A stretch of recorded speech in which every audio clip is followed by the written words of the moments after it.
15 मिनिटांनी DCP आले, खुर्चीवर बसले. मी त्यांना म्हटलं की चला मी निघतो, मला मुंबईला जायचं. मला म्हणाले यू आर अंडर अरेस्ट. कलम म्हणजे 41ची एक नोटीस असते, ती द्यावी लागते. हायकोर्टाचे स्पष्ट निर्देश आहे की तुम्ही 41ची नोटीस दिल्यानंतर 72 तास त्या माणसाला द्यावे लागतात. तुम्ही त्या नोटीसमध्ये असं म्हणता की तुम्ही 5 वाजता चौकशी कामी हजर राहा. तुम्ही मला 2:30 वाजता आतमध्ये टाकून द्या का? तर हर हर महादेवला मी विरोध करतो. आणि मी आधीच सांगितलंय की म्हणजे शिवाजी महाराजांच्या संबंधित त्या दिवशी मी पत्रकार परिषदही घेतली नाही, पत्रकारांशीही बोललो नाही. मला काही वाईटही वाटलं नाही. काय खोटा 1932 सालचा क्रिमिनल ॲक्टचा कुठलं तरी 7वं कलम लावून त्यांनी मला अटक केली आणि उपजीविकेच्या साधनामध्ये मी अडचण आणली म्हणून मला गुन्ह्यामध्ये घेतलं. आपल्याला माहिती आहे सगळ्यांना की मी पिक्चरला गेलो, बघितला, इथे येऊन बसलो, माझ्याकडे सगळा स्टाफ आला मॉलचा आणि मला विचारलं काय करू. म्हटलं पिक्चर सुरू करू, खतम करू. ओढून ताणून राजकीय व्यक्ती त्या मॅनेजर्सला फोन करत होते, कर्मचाऱ्यांना फोन करत होते की तुम्ही कसंही करा, जितेंद्र आव्हाडांचं नाव देणारं कंप्लेंट करा.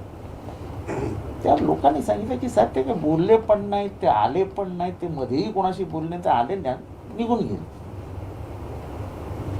ही कुठली राजकारणातली पद्धत आहे? खोटा गुन्हा 107 कुठलं कलम येते? त्या कलमाच्या मध्ये सुप्रीम कोर्टाचे डायरेक्टिव्ह आहेत की हे कलम कसं वापरायला पाहिजे. आणि जर पोलीस ऑफिसरनी हे कलम वापरताना चूक केली तर त्याला सजा द्या, असं सुप्रीम कोर्टाचे निर्देश आहेत. तिचं काहीच पालन न करता मला रात्रभर लॉकअपमध्ये बसवलं. माझ्यासकट आनंदला आम्ही 12 जण लॉकअपमध्ये बसलो. आम्हाला लॉकअपमध्ये बसणं हे काय आमच्या दृष्टीने फार मोठं काही हे नाही. आम्ही काय माफी मागणारे नाही. आम्ही काय माफी बिफी मागणार नाही. आम्ही लढलो शिवाजी महाराजांसाठी, आम्ही लढत राहू. आणि मी आज नाही लढत आहे, मी 2003 जेव्हा पहिल्यांदा जेम्स लेन आला तेव्हापासून ती लढाई माझी आणि ती अविरत चालेल नाही. ती कोणीही समोर असलं तरी चालू. पण हा पोलिसी बळाचा वापर कुठला? खरंच आम्ही गुन्हा केला असता ठीक आहे, पण तो त्या गुन्ह्याला मला काही बोलायचं नाही. ते गुन्हा ठीक आहे, दॅट इज अ पॉलिटिकल हे. 354 म्हणजे माझ्या पोरीला तिच्या मैत्रिणी विचारलं your dad has molested somebody.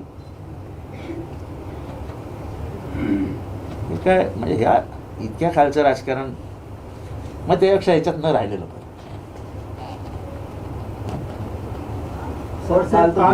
मी पण 35 वर्ष साहेबांबरोबर फिरतोय. हे असं इतकं घाणेरडं राजकारण आम्ही नाही बघितलं. सर काल तुम्ही बोललात की आम्हाला धमक्या येतात आणि त्याच्या काही तासाच्या नंतर अशा प्रकारचा गुन्हा आहे तो दाखल होतो. मला अटक करण्याचा आहे. आणि काल यांनी पण एक शिवसेनेच्या प्रवक्त्यांनी काल हे केलेलं की बाबा सर्व ते विरोधक महाविकास आघाडीचे लोक आहेत, त्या मंत्री त्याच्या सर्व याची चौकशी करणार आणि त्यांना अटक करणार. मग तुम्हाला जामीन कसा मिळेल? शिवसेनेचे प्रवक्ते ओपनली बोललेच ना काल की गेल्या 2.5 वर्षामध्ये जे निर्णय झाले त्याची चौकशी लागणार आहे आणि अनेक महाविकास आघाडीतले मंत्री जेलमध्ये जातील. म्हणजे आत्ताचे माननीय मुख्यमंत्री त्या कॅबिनेटमध्ये होते, मग त्यांनी घेतलेल्या नगरविकास खात्याची चौकशी लावायचं असं त्यांना म्हणायचं का? आणि आम्ही कुठल्याही चौकशीला ओपन होत. आम्ही काय घाबरत नाही. आम्ही काय त्यांच्याकडे कुठल्याही अशाच वागणुकीची अपेक्षा करतो की ते खोटे गुन्हे करणार, खोट्या केसेसमध्ये आम्हाला गोवणार. ह्या सगळ्यासाठी आम्ही तयार होत लढाईसाठी. कितीही कलियुगातले नारद, चाणक्य, डॉक्टर, लोकप्रतिनिधी बोलले, राष्ट्रवादी अजिबात ठाण्यातली घाबरलेली नाही, घाबरणार नाही. न्याय हक्कासाठी, ठाणेकरांसाठी आणि छत्रपती शिवाजी महाराजांसाठी तर आम्ही जेलमध्ये एकदा नाही अनेक वेळेला जायला तयार आहोत. सर काल पुलाच्या श्रेयवादावरून जी काही शाब्दिक थोडीशी चकमक झाली त्याची ही कुठेतरी परिणिती अशी वाटते लगेच तो इन्स्टंट येणार. मला त्याच्याबद्दल काय बोलायचं नाही. काल पुलाबद्दल असं आहे की मी त्या पुलाबद्दल किती आपण सगळ्यात ना साक्षीदार. हा मी काय बोललो पुलाबद्दल की मला पुलाचं उद्घाटन करायचं नाही. मी पुलाचं उद्घाटन करू शकत होतो की नव्हतो तुम्हाला सगळ्यांना माझा स्वभाव माहिती आहे. मी त्या पुलावरती जाऊन बोललो की मुख्यमंत्र्यांचा सन्मान राखूया. पहिला एवढा मोठ्या पुलाचं उद्घाटन होतं तर मुख्यमंत्र्यांनाच करू द्या. बोललो होतो की नाही आपण सगळे साक्षीदार आहात. मी उद्घाटन करू शकत होतो. साहेब काल मुख्यमंत्री तुमच्यासोबत होते त्यावेळी तुम्ही जे संवाद साधताना हा सगळा प्रकार वगैरे नंतर सांगितलं का जो अगोदर झाला होता वर्तमानात त्यांच्या कानावर घातलाय का? पण साहेब तुमचे जे नगरसेवक आहेत राष्ट्रवादीचे राजनीतिक त्यांच्याच घरात ती मिसेस बाई आली होती आणि तिथेच मुख्यमंत्री होते. मग तिथे त्यांच्या घरात प्लॅनिंग झालं का राष्ट्रवादीच्या त्या किनेच्या घरात तुम्ही तुमचं षडयंत्र त्या म्हणण्याप्रमाणे? ते झालं, कोणी केलं, काय केलं ह्याच्याशी मला काहीही घेणं देणं. मला त्या कलमाबद्दल वाईट. तेच माहिती माझ्या खुनाबद्दलचंही प्लॅनिंग झालं असतं तर मला काही वाटलं नसतं. पार्टी राजन केल्यावर मला ते हे सगळं गौण आहे, याला मी किंमतच देत नाही. 354 हे इथे लागलं. ते षडयंत्र तुमच्या माणसाच्या हे जाऊ द्या षडयंत्र. माझ्या खुनाचंही षडयंत्र त्यांनी रचलं होतं, ते सोडून द्या. त्या सुपाऱ्या बिपाऱ्या काय कॉमन असतात. 354 आहे ना, तो इथे लागलं. 376 आणि 354 साठी मी जन्माला आलेलो. तुम्हाला सगळ्यांना माझा स्वभाव माहिती, ठाण्यातल्या सगळ्याच पत्रकारांना माहिती. राजकारण करत असताना आक्रमकपणा, अंगावर जाणं, हे सगळं तुम्ही मला बघितले. जवळजवळ 35-40 वर्ष तुम्ही माझं बघता. तुम्ही आता ह्या विषयावरती राज्यामध्ये जो निर्णय घेतला तो त्यावर ठाम आहात, म्हणून तर मी त्यांच्या हातात देऊन टाकला. आणि तो पण मी त्यांच्या नावाने नाही दिलाय, मी अध्यक्षांच्या नावाने दिला. इतक्या खालच्या पातळीचं राजकारण महाराष्ट्रात होऊ नये एवढी माझी प्रामाणिक इच्छा आहे. घरं उद्ध्वस्त होतील. पाटिल साहब, आप हिंदी में जानना चाहेंगे, आज आप आए, आपने इन्हें समझाने की कोशिश की अवार्ड साहब को, क्या उनका कहना था और पार्टी की क्या भूमिका इस पूरे आरोप में? जब मैंने अवार्ड साहब का ट्वीट मैंने पढ़ा तब उनसे मैंने बातचीत करने की कोशिश की. बातचीत नहीं हुई. मैं सांगली से निकलने के पहले वापस एक बार कहा तो वो बोले नहीं, मैं निर्णय ले चुका हूँ. तो बोला मैं आता हूँ, तब तक रुकिए. इसलिए वो रुके थे, मैंने आके उनसे बातचीत की. उनका कहना है कि ये 354 जो सेक्शन लगाया है वो बहुत गंभीर है और जो क्लिप आपने देखी उसमें कुछ भी नहीं है. तो ये विनयभंग हो ही नहीं सकता. और मोलेस्टेशन की कोई 354 के अंदर जो तहत जो डेफिनेशन है वो डेफिनेशन में ये कहीं बैठता नहीं है. फिर भी पुलिस लोगों ने जानबूझ के ये 354 कलम लगाया है और इसका निषेध तो सारे लोग कर रहे हैं. लेकिन इसके बारे में मैं अभी बता चुका हूँ, मराठी में भी कहा हूँ कि ये गलत है कि सरकार ऐसे टूल का, ऐसे कलम का टूल करके इस्तेमाल कर रहा है और जानबूझ के पॉलिटिकल अपोनेंट जो है उनको संकट में डालने की प्रयास इसमें हो रहे हैं. पुलिस भी कहते हैं प्राइवेट में कि बहुत दबाव है हम पे, हमें करना ही चाहिए, हमें बहुत प्रेशराइज कर रहे हैं, ऊपर से हमें प्रेशर आता है. और ऊपर से किसका प्रेशर आता है मालूम नहीं. और मुख्यमंत्री जी वहाँ गाड़ी में बैठे और उनके बाजू में 2 फुट के दरमियान ये हादसा होता है और वहाँ पुलिस है, सारे पुलिस लोग हैं और भीड़ है. भीड़ से वो महिला जो है उनको बाजू में करने का प्रयास अवॉइड कर रहे हैं. उसको अगर विनयभंग कहा जाता है तो मुझे लगता है पुलिस ने भी अपना खुद का दिमाग इस्तेमाल करने की ज़रूरत है, ऐसा हमें लगता है. Jitendra Awadji, you have tweeted in the morning, do you see this as political vendetta against you? See, I have already said that Maharashtra is going through a bad political phase. I don't want to talk about vengeance and vendetta. I am very clear about that I would not like to be tainted by 354. That's the only point which has hurt me. 3 days prior to this, there was a case against me. That was a false case against me. That was an illegal detention and an illegal arrest, which I have proved. We will be challenging that in the High Court. That's a legal battle. Here it is something they are trying to demolish my character.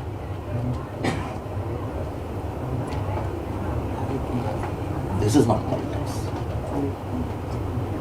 Politics is, we agree to disagree. You will not agree to what I say. But then when it comes to personal, I will also always safeguard you. I will always have respect for you. Here, everything is gone. If somebody is helping politically to frame a law like 354 on somebody, what can you say? How can you fight? Tomorrow it might be 376. Power is in your hand. You have to go and just check in the civil hospital and prove, yes, the signal was in. And in comes 376. It's so easy. Same 354. This is the way you are going to use the law to finish off your opponents or your parallels. This is not politics. आवाज साहब, Your आपको word लगता is है NCP में evident. Your word NCP is को evident तोड़ने के from लिए your NCP K tweet. विधायकों पर दबाव डालने के लिए आपको हथियार बनाया जा रहा है? किसको? एनसीपी के विधायकों को तोड़ने के लिए या उन पर दबाव डालने के लिए आपसे शुरुआत की जा रही है? देखो, मैं तो टूटने वाला आदमी नहीं हूँ। मेरी भूमिका बहुत पहले से स्पष्ट है कि मैं राजनीति छोड़ दूंगा, लेकिन मैं पवार साहब को नहीं छोड़ूंगा। तो उस मामले में मैं ना कभी सोचा हूँ ना सोचता हूँ, उसमें मेरा कोई लेना देना। मैं अभी भी आपको बताता हूँ कि दुनिया का कोई कलम मुझे पर लगाया जाएगा, उसे कोई फर्क नहीं पड़ता है, क्योंकि मैं लड़ने वाला आदमी। लेकिन 354 की लड़ाई किससे लड़े?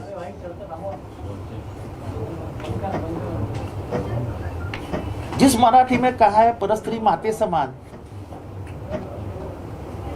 उसमें मैंने स्त्री का सम्मान करने की एक भूमिका महाराष्ट्र की इस भूमि ने हमें सिखाई है, और मेरी कोई गलती भी नहीं। मैं आप देखिए उस पर वो वीडियो देखिए, मैं क्या बोल रहा हूँ। पुलिस ने तस्दीक भी नहीं ली वो वीडियो देखने की। अगर पुलिस वो तस्दीक लेती वो वीडियो देखने की और उसके शब्द बराबर लगा देती, तो पुलिस को भी समझ में आता कि इसने किया क्या है। पाटिल सर, जिस तरह से आज सुप्रीम कोर्ट से ट्वीट किया, राजीनामे की बात की, क्या उन्होंने राजीनामा दिया है? आगे क्या ये मैंने आपको बताया, जो राजीनामा दिया है मेरे पास, मैं जब से आया हूँ तब से उनसे बातचीत कर रहा हूँ कि रेजिग्नेशन नहीं देना चाहिए ये बात में, और जहाँ से वो चुन के आते हैं वहाँ वो बहुत पॉपुलर है। यानी इलेक्शन की कोई अड़चन वहाँ नहीं है, लेकिन हमारा कहना है कि ये उनको 354 सेक्शन जो है वो उससे उन्होंने व्यतीत होकर ये निर्णय लिया है। मैं आदरणीय पवार साहब से भी बात कर चुका हूँ यहाँ आने के बाद। हमारी कोशिश है कि वो राजीनामा न दे तो अच्छा। Mr. Jayant Patil, the same thing in English. The party has stood very strongly behind him from morning. Several NCP leaders have given out statements in support of Mr. Awad. He has said that he has resolved to resign as the MLA. Will the party accept the resignation? How will the party take it?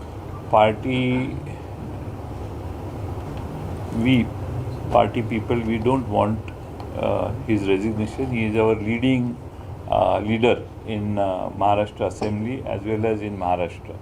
So we don't want him to resign, and I am trying to convince him since afternoon, since I have reached here from Sangli, and I have spoken to our leader, Honorable Mr. Sharad Pawarji, and we are trying that this is not the right way of giving resignation.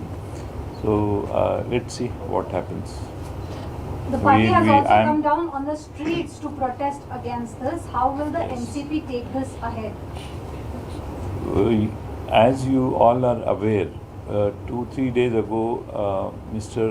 Awad was arrested by police for a film against his agitation against a film, that is Harar Mahadev, where distorted stories were shown, history was shown by the producer in that movie, and which those incidences have never happened in the history of Maharashtra. So people are very agitated, people are against showing this film anywhere in Maharashtra. So he did one agitation here, his karyakartas did, not he. And then he was arrested after 2 days under some section 7, which is a very different, where you don't get bail. Fortunately, when the court heard everything, he got the bail. This was just 2 days before, and yesterday some incidents has happened which you must have seen the clip, where I don't think under section 354 anywhere there is a molestation of a lady. So the lady which he had addressed as his sister few days ago, how can he do this? So if you see the clip, he is just asking her to go on one side so that Chief Minister's car, vehicle, along with there were a number of vehicles which were coming from behind. So he requested lady to go on the one side, and he also went ahead. So this is nobody knows out of who has found this can be a case, and we request police department to don't accept the cases the way they are. They should. Rashtrawadi काँग्रेसचे नेते जितेंद्र आव्हाड यांच्या विरोधात भाजपच्या महिला मोर्चाच्या पदाधिकाऱ्यांना तक्रार दिल्यानंतर विनयभंगाचा गुन्हा दाखल झाल्यानं वातावरण तापलंय. जितेंद्र आव्हाड यांच्या विरोधात गुन्हा दाखल झाल्यानंतर कार्यकर्ते आक्रमक झाल्याचं दिसून येत आहे. कार्यकर्त्यांनी मुंबई नाशिक महामार्ग रोखून धरला आणि रस्त्यावर टायर जाळून निषेध नोंदवला. मुंब्रा बायपास रस्त्यावरती टायर जाळण्यात आले, तसंच रिक्षा चालकाने रिक्षा देखील बंद केल्या. जितेंद्र आव्हाड यांच्यावर दाखल झालेले गुन्हे चुकीचे असल्याची भावना व्यक्त केली जात असून सरकारच्या विरोधात घोषणाबाजी केली जाते.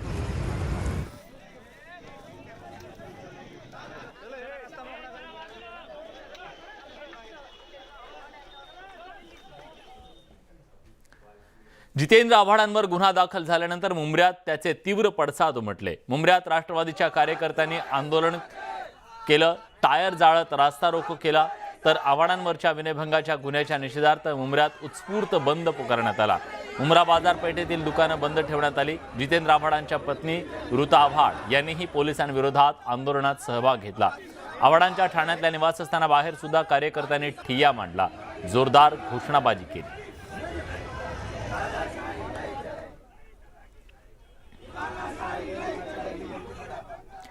आव्हाडांवर दाखल केलेल्या गुन्हा प्रकरणी त्यांच्या पत्नी ऋता आव्हाड यांनी पीडित महिलेवर गंभीर आरोप केलेत.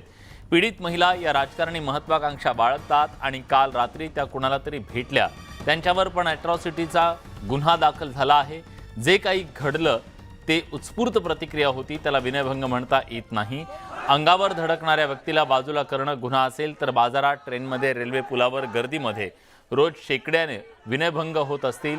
ज्या महिलेनं ही तक्रार दाखल केली त्यांच्याकडे मोटिव्ह आहे. छठ पूजेवरून झालेल्या बाचाबाचीत पीडितेवर अनेक गुन्हे दाखल असून त्या जामिनावर आहेत. राष्ट्रवादी आणि आव्हाडांविरोधात आक्षेपार्ह त्या बोलल्याचंही ऋता आव्हाड यांनी म्हटलंय.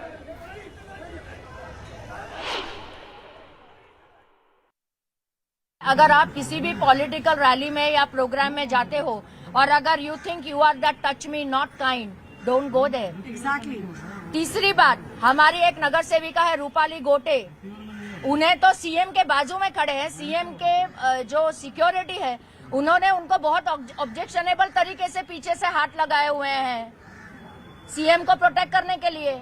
हम उनके खिलाफ भी यहाँ पे अभी दे रहे हैं ये विनय भंग, मोलेस्टेशन का. तो आप लोग सोच लो, सबने ये सोचना चाहिए कि जो आम्ही केला की तो गुन्हा आणि दुसऱ्याने केली की चूक, ये कितने दिनों से, कितने साल से राज्य में हो रहा है. छठ पूजेच्या वेळेला आमदार की समाधि बनानी है क्या आपको? इधर जितेंद्र आव्हाड की समाधि बनानी है आपको तालाब के अंदर, असं याच महिलेनी वक्तव्य केलं होतं. त्याच्यावरून आमच्या कार्यकर्त्या आणि त्यांच्यामध्ये बाचाबाची झाली. त्यांच्यासह त्यांची कन्या आणि अजून 2 त्यांचे कार्यकर्ते यांच्यावर ऑलरेडी गुन्हे आहेत. She is out on bail. Okay, जे काही त्यांचं आहे ते त्यांच्याकडे आहे. मी सांगितलंय अँटी डिफेमेशन. मी पोलिसांनाही सांगितलंय की तुम्ही हे प्रूव्ह करा की कायद्याच्या चौकटीत जर स्वतः एखादी बाई 1000 लोकांमध्ये जर जात असेल तर, आणि कोणाच्या तरी अंगावर जात असेल आणि तुम्ही जर असं केलं आणि ते ज्या काही बोलले आहेत, मला त्यांनी पकडलं, बाजूला केलं. आम्ही एक स्क्रीन लावणार आहोत आता 2-3 ठिकाणी. लोकांना कळू दे की त्यांचा आमदार किती बाईलवेडा आहे, कसा 1000 लोकांच्या मध्ये पण ते बायकांचा विनयभंग करत असतात, एकदा लोकांना कळू दे. तुम्ही स्वतः जर हे प्रूव्ह झालं नाही कोर्टात तर we will take action against the police also. आव्हाडांवर गुन्हा दाखल झाल्यानंतर पोलिसांनी काय प्रतिक्रिया दिली जाणून घेऊयात. काल दिनांक 13 नोव्हेंबर 2022 रोजी पोलीस स्टेशन मुंब्रा या ठिकाणी 1069/22 हा गुन्हा दाखल झालेला आहे. एका 40 वर्षीय महिलेच्या तक्रारीवरून सदर गुन्हा नोंद झालेला असून मुंब्रा पोलीस स्टेशन हद्दीतील वाय जंक्शन पुलाचे उद्घाटन झाल्यानंतर त्यांना स्थानिक आमदार यांच्याकडून विनयभंगाचा प्रकार झाल्याबाबतची तक्रार त्यांनी दिल्यामुळे त्यांच्या तक्रारीनुसार कलम 354 IPC नुसार गुन्हा दाखल झालेला आहे.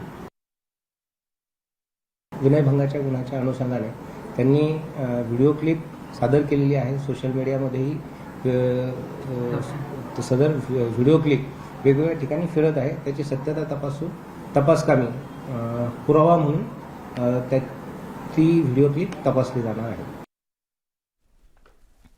जितेंद्र आव्हाडांवर गुन्हा दाखल केल्यानंतर अजित पवारांनी राज्य सरकारवर टीका केली आहे. जितेंद्र आव्हाडांवर दाखल केलेलं कलम हे चुकीचं असल्याचं अजित पवार म्हणाले. केवळ बदनामी करण्यासाठी खोटे गुन्हे दाखल केले जात असल्याचा आरोप अजित पवारांनी केलाय. तसंच आव्हाडांनी राजीनामा देऊ नये असं आवाहन अजित पवारांनी केलं. माझी पहिल्यांदा जितेंद्र आव्हाडांना विनंती आहे की अशा प्रकारे राजीनामा त्यांनी देऊ नये, तशा पद्धतीनं त्यांनी विचार देखील मनामध्ये आणू नये. राजकीय जीवनामध्ये काम करत असताना ज्या राष्ट्रवादी काँग्रेस पक्षामध्ये आपण काम करतो, आदरणीय पवारसाहेबांच्या मार्गदर्शनाखाली आणि नेतृत्वाखाली काम करतो, त्यांनी तर स्वतःच्या राजकीय जीवनामध्ये अनेक प्रकारचे चढउतार पाहिलेले, अनेक प्रकारची स्थित्यंतरं पाहिलेली आहे. कधी आपण सरकारमध्ये असतो, कधी आपण विरोधी पक्षामध्ये असतो आणि त्याच्यामुळं हे घटना घडत असतात. कुणी समर्थन करावं की कुणी काय करावं हे ज्याचं त्याला लखला. आपण एक पत्रकार म्हणून, एक नागरिक म्हणून ती क्लिप बघितल्यानंतर तुम्हाला तरी तुमच्या बुद्धीला पटतं का की अशा पद्धतीनं ते कलम लावण्याची गरज होती म्हणून?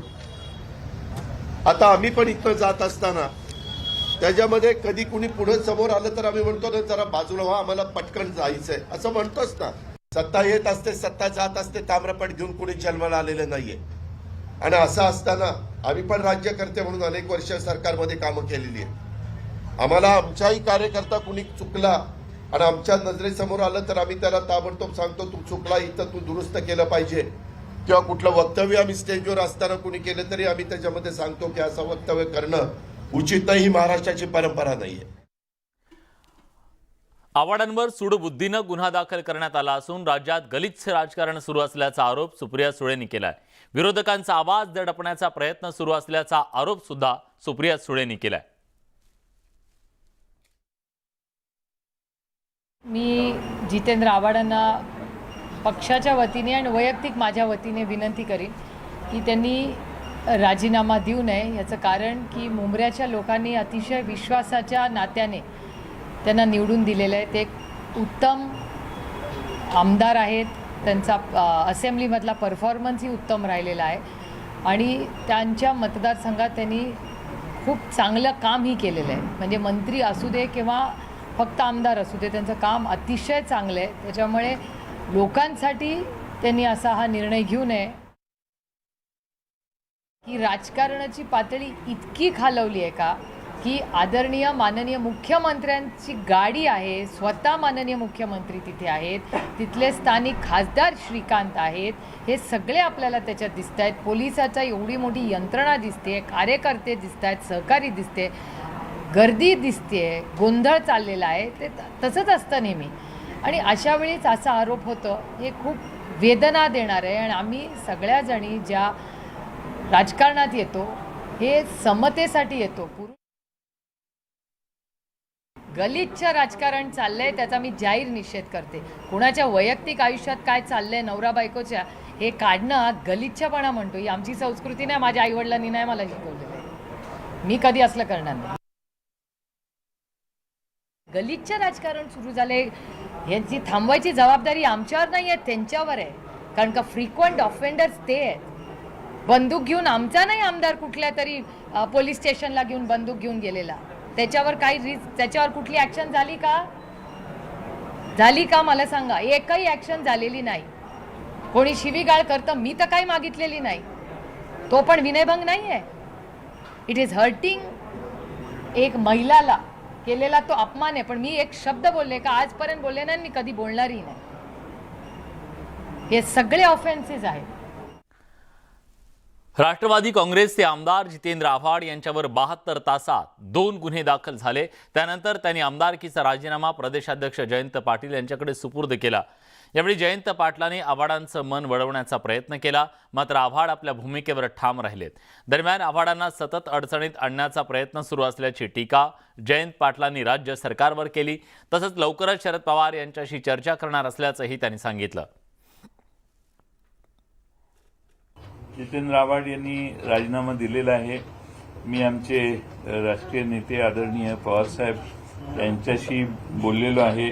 जितेंद्र आव्हाड यांनी माझ्याकडं विधानसभेच्या अध्यक्षांच्या नावाने राजीनामा दिलेला आहे. मी त्यांची समजूत घालण्यासाठीच आपल्याला बराच वेळ इथं थांबावं लागलं, पण मी त्यांची समजूत घालण्यासाठीच पलीकडे बसलेलो होतो. या बाबतीत त्यांनी राजीनामा देऊ नये अशी माझी भूमिका आहे.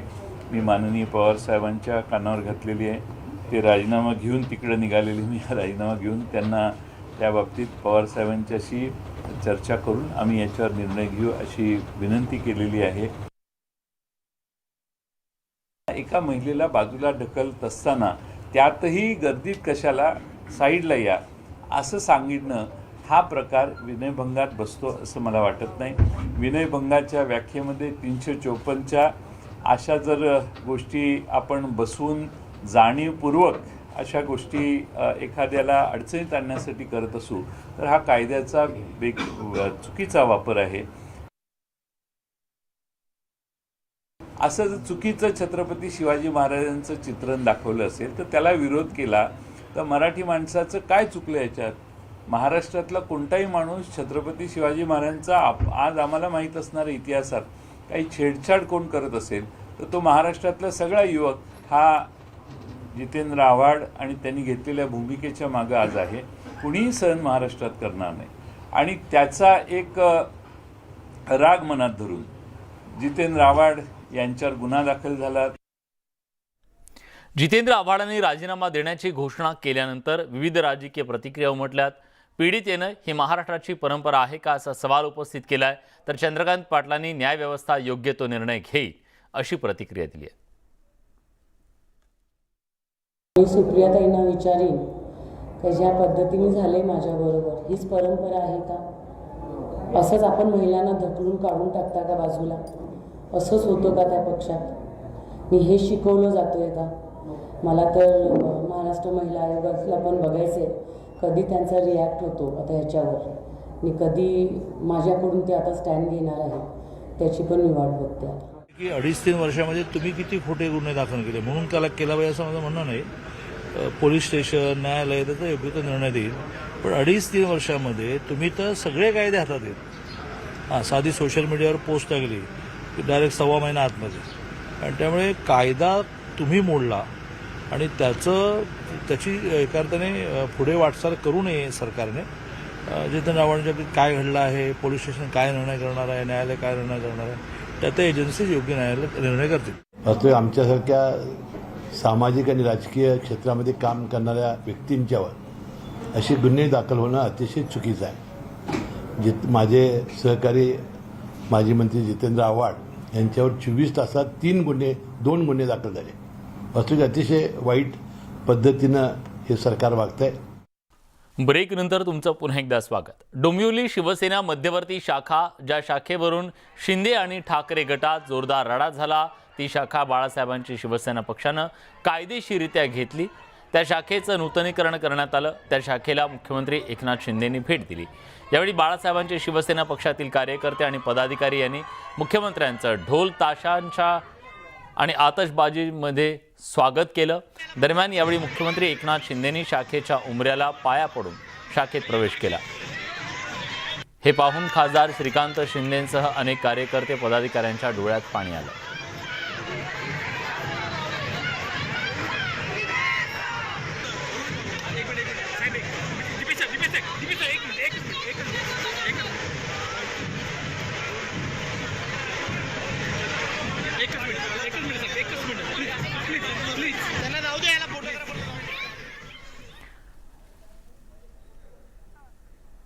आशिष शेलारांनी आदित्य ठाकरे आणि राहुल गांधींच्या भारत जोडो यात्रेवर जोरदार टीका केली आहे.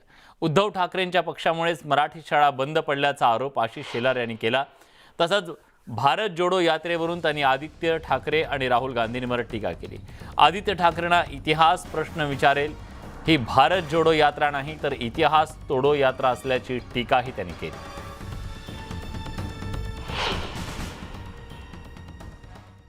आदित्य ठाकरेंना तर आमचा थेट सवाल आहे, तुम्ही मराठी शिक्षण आणि मराठी भाषा यावर राजकारण करता. मुंबईत तुम्ही मराठी शाळा बंद पाडल्यात. 1 लाख विद्यार्थी मराठी शाळेत जायचे, ते आज 35,000वर आले आहेत. आणि त्यामुळे एका बाजूला मराठी शिक्षणाची गैरसोय करणारे आदित्यजी ठाकरे आणि दुसऱ्या बाजूला अभियांत्रिकी ज्ञानाला सुद्धा मराठीत पुस्तकं देणारं मोदी सरकार. भारतीय जनता पार्टी मराठी भाषा आणि मराठी माणसासाठी काम करते, याचा ढळढळीत पुरावा आहे. आज मोदी सरकारने मराठी भाषेमध्ये अभियांत्रिकी शाखेच्या पुस्तकांचं विमोचन केलंय. हे गळेखोर एकही शब्द काढत नाही स्वागताचं. आणि त्यातले काही लोक तर असे आहेत की ज्यांना झोपेतनं जरी उठवलं तरी त्या प्रसिद्ध सिनेमातलं जे वाक्य आहे, कधी उठवलं की बाबा लगीन, कधी उठवलं की बाबा लगीन, तसं कधी काही झालं तरी महाराष्ट्र दिल्ली समोर झुकणार नाही, मराठी झुकणार नाही, हे बोलणारे आता का गळा काढत नाही आहेत. आणि त्यामुळे यांचं मराठीवरचं प्रेम हे बेगडी आहे.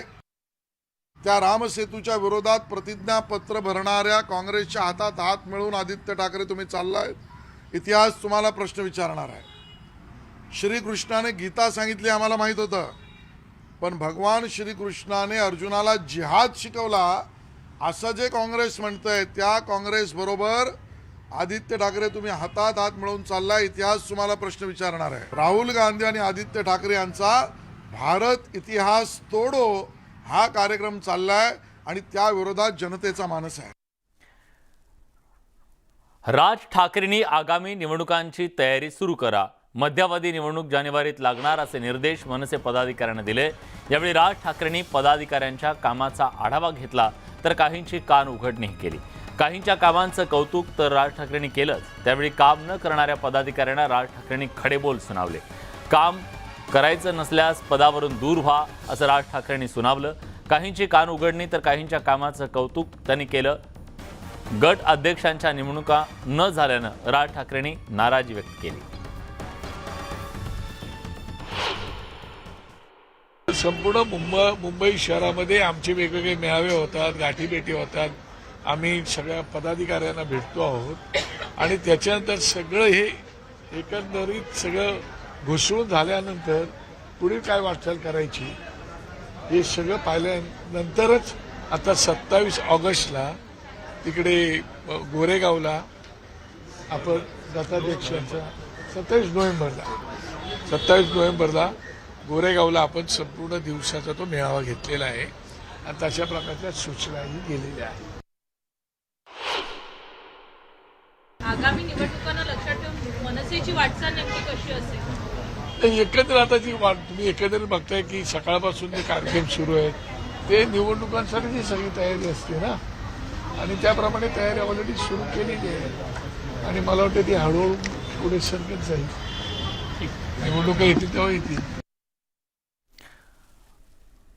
दुचाकी स्वार आणि पीएमपी ड्रायव्हरची हाणामारी समोर आलेली आहे. गाडी ओव्हरटेक करण्यावरून वाद झाला आणि त्यानंतर ही हाणामारी झाली. पुण्यातला हा धक्कादायक प्रकार समोर आला आहे. बंडगाड पोलीस चौकीमध्ये या प्रकरणी गुन्हा दाखल झाला आहे. 2 जणांना या प्रकरणी अटक सुद्धा झाली आहे. स्वारगेट डेपोची बस क्रमांक CNG 799 DR 2550 मार्ग क्रमांक 29-6 पुणेवरून स्टेशन चौकात आली असता एक दुचाकी स्वारानं बसला गाडी आडवी लावून ड्रायव्हर बरोबर वाद घातला. ड्रायव्हर कंडक्टर यांना मारहाण झाली. सदर घटनेची नोंद बंडगार्डन पोलीस चौकीमध्ये केली असून 2 मुलांना अटक केली आहे. त्यांच्यावर गुन्हा दाखल करण्यात आला.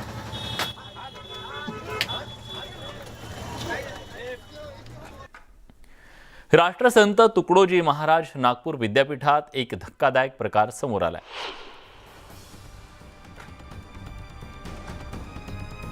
नागपूर विद्यापीठाचे प्रभारी जनसंपर्क अधिकारी आणि जनसंवाद विभागाचे प्राध्यापक धर्मेश धवनकर यांनी विभागातील 7 प्राध्यापकांना त्यांच्या विरोधात लैंगिक शोषणाची तक्रार आली असल्याचं सांगून ब्लॅकमेल केल्याचा आरोप करण्यात आलाय. लैंगिक शोषणाच्या तक्रारींचा निपटारा करण्यासाठी 16 लाख रुपये घेतल्याची तक्रार 7ही प्राध्यापकांनी कुलगुरू, राज्यपाल आणि महाराष्ट्राच्या मुख्यमंत्र्यांकडे केली. तुमच्या विरोधात लैंगिक छळाच्या तक्रारी आल्या आहेत, त्या तक्रारीमधून तुम्हाला बाहेर निघायचं असेल तर पैसे द्यावे लागतील अशी धमकी त्यांनी दिली. या प्राध्यापकांकडून 16 लाख रुपये वसूल करण्यात आल्याचा आरोप तक्रारीत करण्यात आलाय. धर्मेश धवनकरांनी पैशांची मागणी केल्यानंतर या प्राध्यापकांपैकी काही जणांनी 5 लाख तर काही जणांनी 3 लाख रुपये दिले. गांजा शेती विरोधात शिरपूर तालुका पोलिसांनी धडक मोहीम सुरू केली आहे. शिरपूर तालुक्यातल्या टिटवा पाणी पाडा या शिवारामध्ये छापा टाकत पोलिसांनी गांजा शेतीचा धंदा समोर आणला. पोलिसांनी कारवाई करत तब्बल 2 लाखांचा गांजा जप्त केला. या प्रकरणी हिरालाल पावरा विरोधात शिरपूर तालुका पोलीस ठाण्यामध्ये NDPS कायद्याप्रमाणे गुन्हा दाखल करण्यात आलाय. गेल्या आठवड्याभरातील ही दुसरी मोठी कारवाई आहे.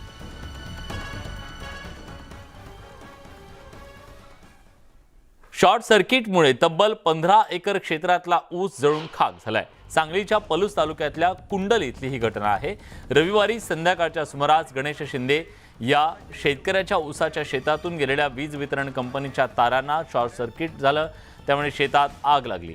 काही वेळात आगीनं रौद्ररूप धारण केलं, ज्यामुळे शिंदेंच्या ऊसाचा शेतासह शेजारच्या शेतकऱ्यांच्या शेतात सुद्धा ती आग पसरली, ज्यामध्ये सुमारे 15 एकरवरच्या ऊसासह ठिबक सिंचनाच्या पाईप हे जळून खाक झाले. काही दिवसात या ऊसाची तोडणी होणार होती, मात्र तत्पूर्वी संपूर्ण ऊस जळून खाक झालाय. तर महावितरण कंपनीच्या भोंगळ कारभारानं ही आग लागल्याचा आरोप शेतकऱ्यांनी करत जळीत शेतकऱ्यांना नुकसान भरपाई मिळावी अशी मागणी केली जाते.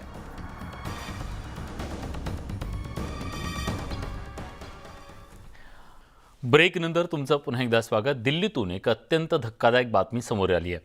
मुंबईतल्या एका तरुणीची दिल्लीत निर्घृण अशी हत्या करण्यात आली आहे. आफताब नावाच्या आरोपीनं त्याची प्रेयसी असलेल्या श्रद्धा नावाच्या तरुणीची हत्या केली आहे. हत्या केल्यानंतर तिच्या मृतदेहाचे तुकडे करून मृतदेह फेकून दिला. पोलिसांकडून आरोपीला अटक करण्यात आली असून मृतदेहाचा शोध सुरू आहे. धक्कादायक बाब म्हणजे ही घटना 6 महिन्यांपूर्वी घडली आहे. ही तरुणी स्वतःहून घर सोडून पळून गेली होती, त्यामुळे तिचे कुटुंबीय सुद्धा तिच्या संपर्कात नव्हते अशी माहिती समोर आली आहे.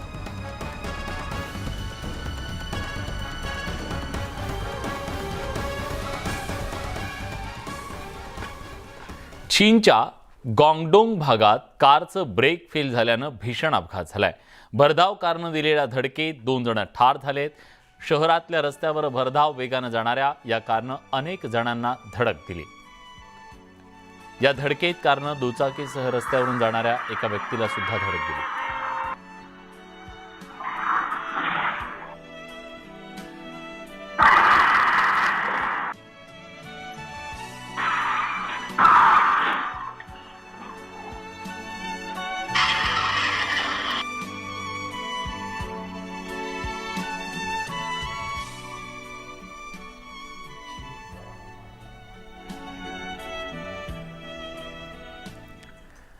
या सगळ्या घडामोडींसोबत बुलेटिनमध्ये आपण इथेच थांबतोय, पण जाता जाता एक नजर राज्यातल्या प्रमुख शहरातल्या तापमानावर.